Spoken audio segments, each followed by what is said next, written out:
Atos dos Apóstolos, capítulo 28, verso 1. Atos 28, verso 1 diz assim: havendo escapado, olha que palavra forte, hein? Olha que palavra tremenda. Havendo escapado, então, souberam que a ilha se chamava Malta. E os bárbaros usaram conosco de não pouca humanidade, porque acendendo uma grande fogueira, nos recolheram a todos por causa da chuva que caía por causa do frio. E havendo Paulo ajuntado uma quantidade de vides e pondo-as no fogo uma víbora, fugindo do calor, lhe acometeu a mão. Os bárbaros, vendo a víbora pendurada na mão, diziam uns aos outros: certamente esse homem é homicida, visto como escapando do mar, a justiça não o deixa viver. Mas sacudindo ele a víbora no fogo, não padeceu nenhum mal. E eles esperavam que viesse a inchar ou a cair morto, e de repente, mas tendo esperado já muito e vendo que nenhum incômodo lhe sobrevinha, mudando de parecer, diziam que era um deus. E ali próximo daquele lugar havia umas herdades que pertenciam ao principal da ilha, por nome de Públio, o qual nos recebeu e hospedou benignamente por 3 dias. E aconteceu que estar de cama enfermo de febre, e aconteceu estar de cama enfermo de febre e desinteria o pai de Públio, que Paulo foi ver, e havendo orado, pôs as mãos sobre ele e o curou. Feito pois isso, vieram também ter com eles outros demais que na ilha tinham enfermidades e sararam, os quais nos distinguiram também com muitas honras, havendo de navegar, nos proveram das coisas necessárias. Eu li o capítulo 28 de Atos, do verso de número 1 de Atos até o verso de número 10 de Atos. E existem algumas verdades aqui dentro dessa ilha que são de extrema relevância para a nossa vida. Bom, é importante você entender que Paulo está aqui numa ilha por nome de Malta. Paulo para em uma ilha chamada Malta. Antes mesmo, ele vai passar por um naufrágio e Deus vai dar livramento para Paulo dentro daquele naufrágio. Você sabe muito bem que era interesse de Deus levar o apóstolo Paulo a César. Paulo queria que Deus queria que Paulo chegasse a César e o evangelho fosse pregado naquela região.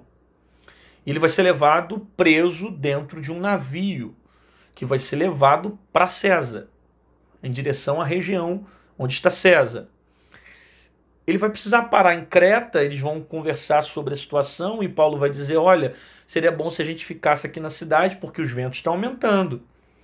E vai ser incômodo para nós a viagem, como também para os prisioneiros, porque nesse navio estava tanto Paulo, prisioneiro, soldados de Roma, o capitão do navio, marinheiros. E o que vai acontecer é que eles não ouvem a voz de Paulo e decidem continuar navegando. No meio da navegação vai vir um vento muito forte, que a Bíblia chama como eucalião, que é um vento, um dos maiores ventos que existem dentro do mar.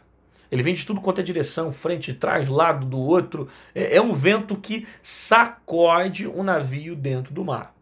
É muito intenso esse tipo de vento, porque ele não tem uma região certa, ele vai vindo, vem ventos contrários, vem ventos de tudo quanto é lado do navio, de modo que os marinheiros estão desesperados, querendo pular do navio para sair.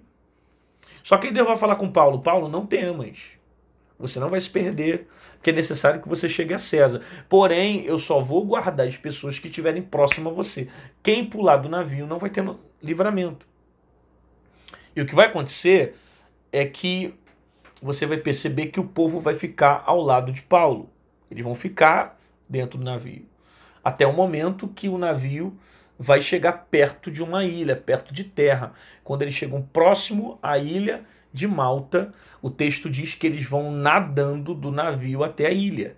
Já estava perto e eles foram nadando. Quando eles chegam na ilha de Malta, que fazem a contagem, eles percebem que nenhum dos prisioneiros fugiram e que nenhum dos homens morreram dentro daquele navio, porque todos ouviram a voz de Paulo e resolveram cumprir o que Paulo havia dito, que se todos ficassem com ele, teria livramento para todos.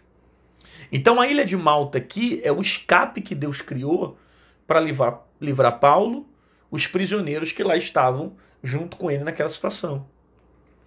Quando ele chega na ilha de Malta, ele vai ser muito bem recebido pelos habitantes daquela região, que a Bíblia chama eles de bárbaros, né? Eram chamados de bárbaros porque o tipo de grego que eles falavam dentro dessa região era um grego diferente, era um grego mais estrangeiro, era uma linguagem um pouco diferente. E por isso eram chamados como bárbaros e vão tratar com muita empatia o apóstolo Paulo e todos os prisioneiros que estavam ali parados na ilha. Né? Eles vão aquecer esses homens, vão fazer uma grande fogueira, tendo em vista que eles estavam com muito frio. Esse dia era um dia chuvoso, era um dia de muito frio. Eles vieram nadando do navio até a parte da ilha, né? Então eles vão tratar com muita hospitalidade a vida de Paulo e desses homens que lá estavam. E a Bíblia faz questão de tratar isso. Paulo diz isso, que eles foram tratados com muita humanidade, foram tratados com empatia, né? E Paulo também, para cooperar nesse processo, porque ele veio do mar, está com frio, o dia está chuvoso, eles vão fazer uma fogueira. Paulo vai fazer também uma fogueira, ele vai pegar algumas vides e prepara para fazer a fogueira, e o texto vai dizer que quando ele acende o fogo no meio das vides, vai aparecer uma cobra no meio da madeira e vai morder a mão de Paulo. De modo que Paulo vai pegar a cobra e vai chacoalhar no fogo. Os bárbaros que vão olhar de longe vão dizer, coitado, saiu da tempestade para morrer picado pela cobra. Por que a maioria dos habitantes ali, os bárbaros, estavam dizendo isso? Porque eles sabiam que havia um histórico dentro daquela região de pessoas que morriam com picadas de cobra. Segundo a história, as cobras que habitavam nas regiões de Malta eram cobras venenosas, que já havia um histórico de pessoas mortas. Por isso que o texto diz que eles estavam esperando Paulo inchar. Só que Paulo pega a cobra, sacode no fogo, aí a cobra foge, não suportando o calor do fogo. Os bárbaros esperam Paulo inchar, só que a Bíblia vai dizer que isso não vai acontecer mal nenhum nele. Nenhum dano vai ficar em Paulo. Aí os bárbaros vão chamar Paulo como se fosse um deus, não é possível, esse cara só pode ser divino, porque nenhum mal aconteceu sobre ele. E pelo contrário, ele vai ser levado até a casa de Públio, que é um homem como se fosse o governador daquela ilha, o líder da ilha de Malta, e ele vai orar pelo pai de Públio, que está enfermo, com uma febre terrível, que também tem um histórico cultural, um histórico dentro dessa cidade, de pessoas que morriam com febre. E que geralmente as febres eram tão terríveis nessa região, que duravam de 4 meses a 3 anos. E muitas vinham óbito antes desse processo. E o pai de Públio já estava enfermo já durante um tempo. Paulo chega diante dele, coloca as mãos sobre ele e cura esse homem. Através desse ato, muitos outros habitantes de Malta foram até Paulo, os bárbaros procuraram Paulo e também foram curados através da sua vida. Isso que eu acabei de falar para você é um pequeno resumo do texto que está inserido no contexto do capítulo de número 28, a partir do verso 1 de Atos dos Apóstolos, e existem algumas aplicações que são pertinentes para a nossa vida. E a primeira que eu anotei para abençoar a nossa manhã é essa, que a palavra Malta, ela vem do grego, transliterado uma expressão chamada meliter, que significa terra do mel. Por que esse era o significado dessa ilha? Porque essa ilha ela produzia mel. E como ela trabalhava na produção do mel, ela era conhecida como terra do mel. Por isso Malta, que vem do grego meliter, que significa terra do mel. Agora olha que interessante, Paulo saiu de um grande vento no navio para chegar na ilha de Malta, na terra do mel. Aí Deus falou comigo que depois do vento tem o mel. Depois da tempestade vai ter o mel. Depois da crise tem o mel. Depois do deserto tem o mel.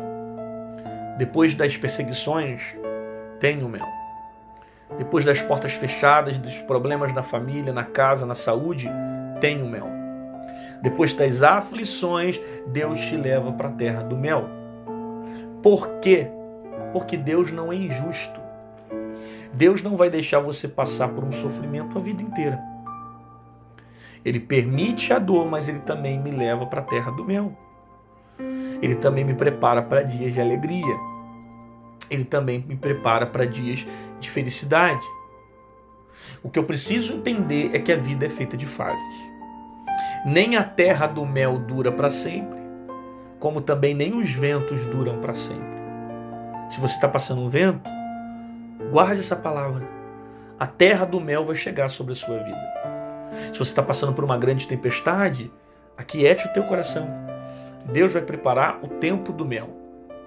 Agora, se você está passando um tempo de mel, um tempo favorável só de bênção, se prepare também para dias de adversidade. Porque a vida não é só mel. Você também vai passar por adversidade. Você também vai passar por problemas. E você precisa entender que a vida é feita de fases. Fases de vento e fases de mel. A questão é que você não pode deixar de ser fiel a Deus independente das circunstâncias que você está vivendo.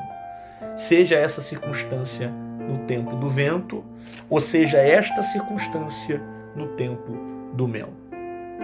Paulo chega na ilha, junto com os prisioneiros. Os bárbaros vão receber a vida de Paulo e desses prisioneiros com muita empatia, com misericórdia, com humanidade. Perceba, Deus coloca pessoas na vida do apóstolo Paulo que possam ajudar ele a minimizar as dores e o sofrimento que ele viveu no meio do caminho. E eu quero liberar essa palavra para você nessa manhã. Deus vai colocar pessoas que vão te ajudar a suportar o seu fardo. Deus vai colocar pessoas que vão te ajudar a caminhar diante dos processos. Pessoas que vão minimizar as suas dores. Amigos de verdade que não vão ter o poder de resolver o seu problema, mas vão te dar força e alívio para você permanecer lutando. Deus vai colocar pessoas dele, relacionamentos dele, amizades dele, pessoas que venham dele para estar abençoando a sua vida. Paulo vai fazer uma fogueira. Ele chega na ilha, vai pegar alguns pedaços de vide, vai começar a acender o fogo, e o texto diz que vai aparecer uma fogueira fugindo do calor do fogo. Isso aqui traz para nós algumas verdades. A primeira verdade é que cobra não se esconde no fogo. Cobra não consegue se esconder no fogo. Enquanto ela está no meio das madeiras e o fogo não é acendido, ninguém percebe. Mas quando alguém decide acender o fogo, as cobras aparecem. Porque a mentira não suporta ouvir a verdade. As cobras não conseguem permanecer em um ambiente onde é claro, onde a palavra é pregada, onde a verdade existe, onde aquilo que vem do Senhor ilumina e traz fogo para a minha vida. As cobras se escondem no escuro, mas no meio do fogo elas não conseguem se esconder. É por isso que o diabo ele quer continuar atuando na mentira, ele quer continuar atuando no oculto, ele quer continuar atuando de maneira escondida, para ninguém ver. Porque ninguém sabendo dá brecha e oportunidade para ele continuar atacando, para ele continuar fazendo as gracinhas dele, continuar agindo no escondido, continuar agindo no oculto, sem ninguém perceber, sem ninguém saber. Essa é a intenção do diabo. Mas quando você acende uma fogueira, a cobra é revelada no meio do fogo, porque ela não consegue se esconder no fogo. Uma segunda característica que eu observo é que o fogo ele revela tanto quem é o graveto, como também revela quem é a cobra. Quando se acende o fogo, a gente percebe quem é o graveto, a madeira, a vide, como também percebe quem é a cobra. Quem você é? Você é o graveto ou é a cobra? Você é o graveto que quando o fogo pega, você se acende da presença, da palavra, da verdade, do evangelho? Ou você é a cobra que foge daquilo que é verdade? Que foge daquilo que tem fogo? Que foge daquilo que tem presença sobre a minha e sobre a sua vida? Existem pessoas que têm agido como cobra, que não suportam ouvir a verdade, que não aceitam a verdade, que se sentem confrontados com o evangelho que vem do fogo. Em contrapartida, tem pessoas que são como graveto, que ajudam a fazer o fogo pegar mais, que se doam para o fogo pegar mais, que alimentam o fogo e se deixam ser consumidos pelo fogo, para queimar cada vez mais. Esse fogo aqui, ele faz revelar onde está a cobra. É por isso que eu digo que altar que não tem fogo está cheio de cobra. No teu altar tem que ter fogo. Por isso que a Bíblia diz em Levítico que o fogo arderá continuamente sobre o altar e não se apagará. Porque se não tiver fogo nesse altar, as cobras permanecem fazendo mal e agindo no oculto e no escondido. Eu preciso queimar na presença de Deus. Eu preciso acender o fogo no meu altar para que as cobras não encontrem oportunidade de me atacar. Para que as cobras não encontrem oportunidade de me atingir. Eu preciso acender o meu altar com o fogo da presença de Deus. É por isso que altar que não tem fogo está cheio de cobra. Por isso que altar que não aceita que prega a verdade está cheio de cobra. E tem lugares por aí que se você for, e eu já fui em muitos deles, não se pode pregar a verdade.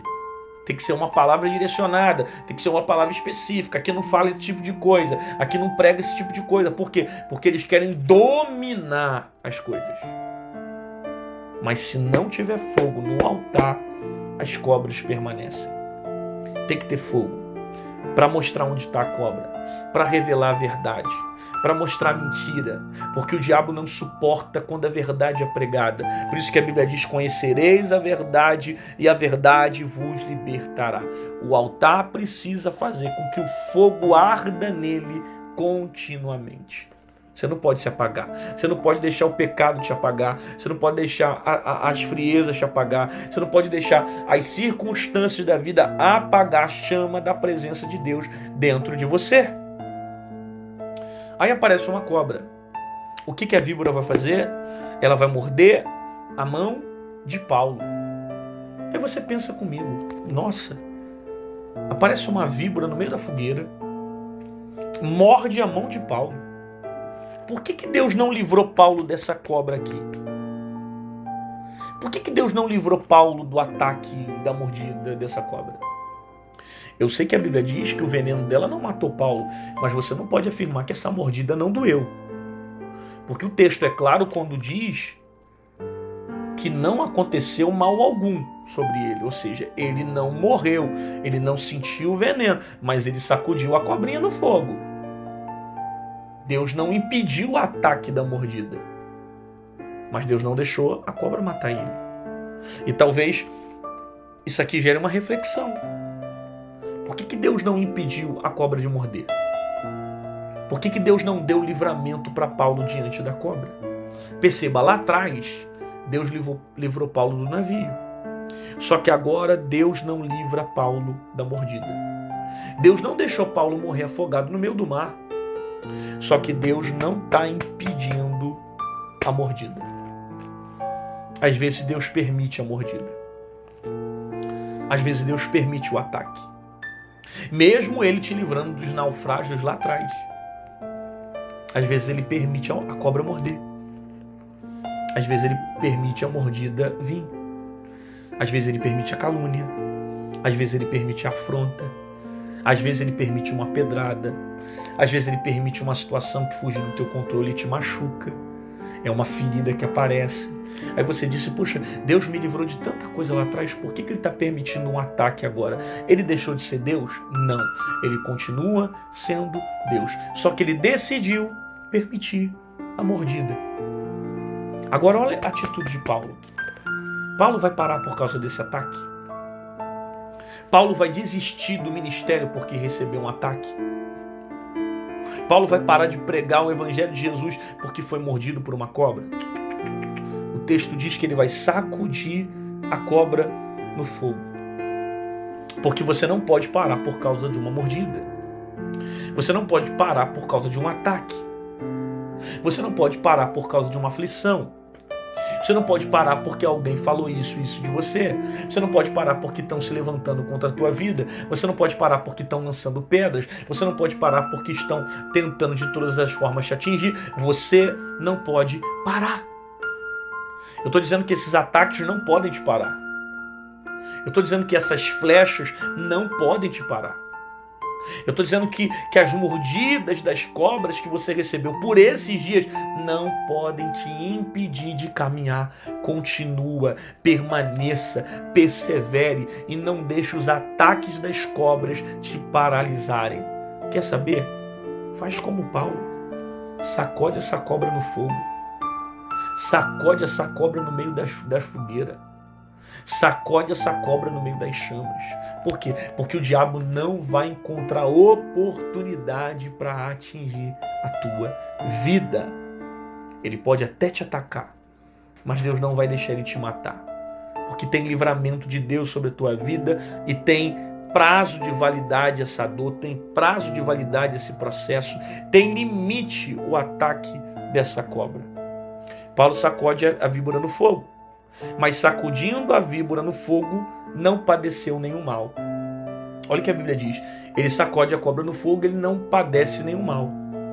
Por que não padece nenhum mal? Porque está se cumprindo sobre a vida dele Marcos 16, 18. Não sei se você sabe aqui, mas tem uma promessa se cumprindo sobre a vida de Paulo. Uma promessa que foi feita para os discípulos de Jesus. Se cumpriu o que está escrito em Marcos capítulo 16, verso 18, que diz: pegarão nas serpentes e não sofrerão mal algum. Então o que você quer dizer, pastor? Eu estou dizendo que a cobra mordeu para cumprir a promessa.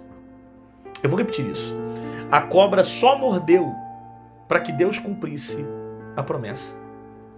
Existem momentos que Deus vai permitir o ataque. Existem momentos que Deus vai permitir a mordida. Existem momentos que Deus vai permitir a afronta para que a promessa dele se cumpra. É vontade de Deus que certas coisas aconteçam para que o propósito dele se cumpra sobre a sua vida. Então eu estou pregando para alguém que foi mordido, eu estou pregando para alguém que está debaixo de uma calúnia, eu estou pregando para alguém que está passando por um sofrimento, a porta está fechada, passou por uma frustração, eu estou pregando para alguém que está passando por uma decepção, eu estou pregando para alguém que não está entendendo o motivo do porquê do ataque da cobra. Só que Deus só permitiu o ataque para cumprir a promessa de Deus sobre a tua vida, sobre a tua casa e sobre a sua família. Perceba, Paulo vai pegar a cobra e vai sacudi-la no fogo. Isso aqui é muito interessante. Você não está vendo Paulo conversar com a cobra. Você não está vendo Paulo bater papo com a cobra. Você não está vendo Paulo desenrolar com a cobra. Ele está pegando a cobra e jogando no fogo. Porque não se conversa com cobra. Não se bate papo com cobra. Você lembra o que Eva fez em Gênesis capítulo 3? Quando ela decidiu conversar com a cobra, ela pecou. Você não tem que conversar com a carne. Você não tem que conversar com o diabo. Você não tem que conversar com certas situações que possam te levar à queda. Você tem que sacudir essa situação no fogo. Coloca essa cobra no fogo. Coloca esse pecado no fogo. Coloca os teus desejos no fogo. E não fique conversando com coisas que possam te levar ao pecado. Porque a intenção dessa cobra é te seduzir para te levar ao erro. Sacode ela no fogo. Sacode ela nas chamas. Para que ela não tenha poder de te influenciar e te levar à queda. Paulo sacode a cobra no fogo, de modo que ele não vai sentir mal algum. Aí os bárbaros vão ficar de longe, olhando, está no texto, esperando Paulo inchar. Só que vai esperar sentado, amigo. Por quê? Porque esse ataque não veio para matar a cobra. Esse ataque não veio para matar Paulo. Esse ataque veio para que o nome do Senhor fosse glorificado na vida de Paulo. Tem alguém esperando. Tem alguém aguardando. Não vai aguentar. Não vai suportar. Tem alguém dizendo, vai inchar a qualquer momento. Tem alguém dizendo, sobreviveu até a queda, até o naufrágio do ano passado, mas esse ataque da cobra não vai suportar não, hein? Tem alguém olhando para você e está dizendo, vai morrer, não vai aguentar, é muita luta, é muito deserto, é muito problema, é muita crise. Tem alguém olhando para você e está te esperando inchar igual os bárbaros, esperando Paulo inchar para morrer. Só que vão esperar sentado, porque a promessa de Deus vai se cumprir sobre a sua vida. Vão ter que esperar sentado, porque o propósito de Deus vai ser revelado sobre você. Então descansa a tua alma e também o teu coração, porque o ataque não é para te matar, mas é para o propósito de Deus se cumprir sobre a tua vida. Eles estão esperando Paulo inchar.